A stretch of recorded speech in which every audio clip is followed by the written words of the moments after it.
আসসালামু আলাইকুম বন্ধুরা, সবাই কেমন আছেন? আমার কিচেন থেকে আজকে আপনাদের সাথে আরও একটা রেসিপি শেয়ার করব।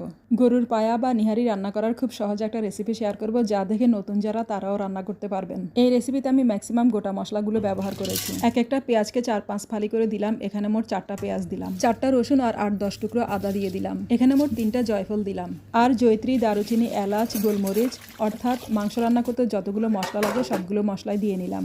হলুদ, মরিচ, জিরা, ধনে পাউডার এবং স্বাদমতো লবণ দিয়ে নিলাম। বেশ খানিকটা পানি দিয়ে পুরো 2 ঘন্টার মতো জাল করে নিলাম।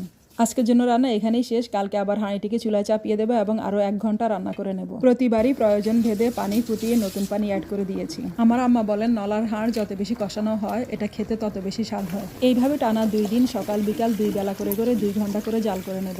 গরুর পায়া বা নিহারি ভালোভাবে সিদ্ধ হয়ে গেছে। এখন নামানোর আগ মুহূর্ত করে দিয়ে দিলাম একটু তেঁতুল গোলা, দিয়ে দিলাম গোটা জিরা, সরিষা এবং রসুন পেঁয়াজের ভাজা, কাঁচামরিচ ও ধনেপাতা দিয়ে দিলাম। টক মিষ্টি ঝাল চেক করে নেবেন। আমার রান্না শেষ, এখন পরিবেশন করে নেব। পায়ার ঝোলের কালার অনেক সুন্দর এসেছে, আর খেতে এটা মাশাআল্লাহ অনেক ভালো হয়েছে। যারা পায়া রান্না করতে পারেন না অথবা আগে কখনো রান্না করেননি, তারা আমার রেসিপিটি দেখে ট্রাই করতে পারেন। যদি ভিডিওটি ভালো লেগে থাকে অবশ্যই একটা লাইক কমেন্টস করে দেবেন। সবাইকে অসংখ্য ধন্যবাদ। ভালো থাকবেন, সুস্থ থাকবেন। খোদা হাফেজ।